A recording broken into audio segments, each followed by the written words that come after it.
அஸ்ஸலாமு அலைக்கும். அருமையான டேஸ்ட்டோடவும், நல்ல வாசனையோடவும் பிள்ளைங்களுக்கு ஸ்கூலுக்கு லஞ்ச் பாக்ஸ் இந்த டேஸ்ட்டில் நம்ம ரெடி பண்ணி கொடுக்கலாம்.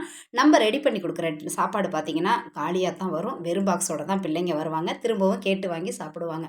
சின்ன துண்டு அளவுக்கு பார்த்தீங்கன்னா, நான் சுக்கு எடுத்திருக்கேன். அது கூட பார்த்தீங்கன்னா, சின்னதா ஸ்டார் வந்து நான் அதில் சேர்த்துருக்கேன். ஸ்டார் பூ இருக்கு பார்த்தீங்களா? சேர்த்துட்டு, ஒரு பட்டை, 2 ஏலக்காவும் சேர்த்து காரத்துக்கு தகுந்த மாரி பார்த்தீங்கன்னா, நான் மிளகு சேர்த்துருக்கேன்.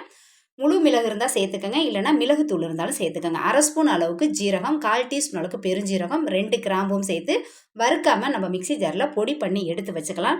இன்றைக்கி பார்த்தீங்கன்னா நான் வந்து பிரியாணி ரைஸ் தான் நான் எடுத்திருக்கேன். உங்ககிட்ட என்ன ரைஸ் இருக்கோ நீங்கள் எடுத்துக்கங்க. நல்லா வாஷ் பண்ணிவிட்டு தண்ணியில் வந்து நல்லா எப்போதும் போல் நம்ம எப்படி வேக வைப்போமோ உப்பு போட்டு வேக வச்சு நல்லா உதிரியாக வெந்ததுக்கு அப்புறம் வடிகட்டி எடுத்து வச்சுக்கலாம். கடாயில் ஒரு 3 ஸ்பூன் அளவுக்கு நெய்யும் சேர்த்துட்டு 2 ஸ்பூன் அளவுக்கு ஆயிலும் சேர்த்துட்டு ஒரு 1/2 ஸ்பூன் அளவுக்கு ஜீரகம் சேர்க்கணும். நான் ஜீரகம் சேர்க்கறதுக்கு முன்னாடி வெங்காயம் சேர்த்துட்டேன். இப்போ ஜீரகம் சேர்த்து ஜீரகம் நல்லா பொரியணும். ஜீரகம் சேர்க்கும்போது பார்த்தீங்கன்னா, ரைஸோட வாசனை பார்த்தீங்கன்னா, ரொம்பவே சூப்பராக இருக்கும் இந்த சாப்பாடு. இப்போ பொரிஞ்சதுக்கப்புறம் நம்ம ரெடி பண்ணி வச்சுருக்க அந்த வெங்காயத்தையும் சேர்த்து வெங்காயம் நல்லா எண்ணெயோட நல்லா வதங்கணும். பெரிய சைஸில் நான் ஒரு பல்லாரி வெங்காயம் எடுத்திருக்கேன். வெங்காயம் வதங்கினதுக்கப்புறம் ஒரு 2 கொத்து அளவுக்கு கருவேப்பிலை பார்த்தீங்கன்னா, பொடிசாக கட் பண்ணிவிட்டு சேர்த்துக்கலாம். சேர்த்துட்டு ஒரு 1/2 ஸ்பூன் அளவுக்கு இஞ்சி பூண்டு பேஸ்ட்டும் சேர்த்து இஞ்சி பூண்டு பேஸ்ட்டு நல்லா பச்சை வாசனை போகிற அளவுக்கு வதங்கணும். வதங்கினதுக்கு அப்புறம் காரத்துக்கு பார்த்தீங்கன்னா ஒரு ஸ்பூன் அளவுக்கு மிளகாய் தூளும் சேர்த்துட்டு ஒரு 1/4 சிட்டிகை அளவுக்கு பார்த்தீங்கன்னா மஞ்சத்தூளும் சேர்த்துக்கலாம். சேர்த்ததுக்கு அப்புறம் நான் பெரிய சைஸில் ஒரு தக்காளியை பொடிசாக கட் பண்ணி வச்சுருந்தேன்.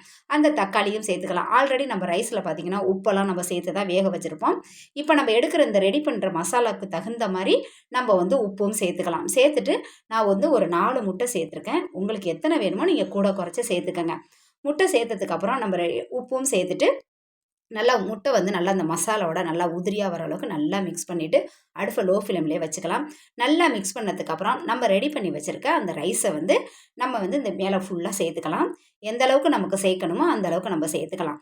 சேர்த்ததுக்கப்புறம் பார்த்தீங்கன்னா, நம்ம ஃபஸ்ட்டே நம்ம பொடி பண்ணி வச்சுருந்தோம் பார்த்தீங்களா, அந்த பொடியை வந்து நமக்கு எவ்வளவு வேணுமோ அது மாதிரி நம்ம வந்து ஃபுல்லாக சேர்த்துக்கலாம். சேர்த்துட்டு அப்படியே மூடி போட்டு ஒரு 5 நிமிஷத்துக்கு நம்ம ஓப்பன் பண்ணாமல் இருந்துருவோம். அதுக்கப்புறம் பார்த்தீங்கன்னா, நம்ம ரைஸை வந்து நம்ம வந்து மிக்ஸ் பண்ணி விட்டுக்கலாம். அப்போ தான் நம்ம அந்த பொடியெல்லாம் சேர்த்துருக்கோம்ல, அது நல்லா அந்த ரைஸோடு சேர்ந்து நல்லா வாசனையாக ஆகிடும். இப்போ நல்லா நம்ம மிக்ஸ் பண்ணி விட்டு ரைஸு, அந்த முட்டை கிரேவி, நம்ம சேர்த்த பொடியெல்லாம் நல்லா மிக்ஸ் பண்ணி விட்டு அடுப்பை லோ ஃப்ளேமில் வச்சுட்டு மூடி போட்டுட்டு அதுக்கப்புறம் பார்த்தீங்கன்னா நம்ம பரிமாறினோம்னா டேஸ்ட் ரொம்பவே நல்லாயிருக்கும். கண்டிப்பாக இதே மாதிரி ட்ரை பண்ணுங்கள். தேங்க்யூ ஃபார் வாட்சிங்.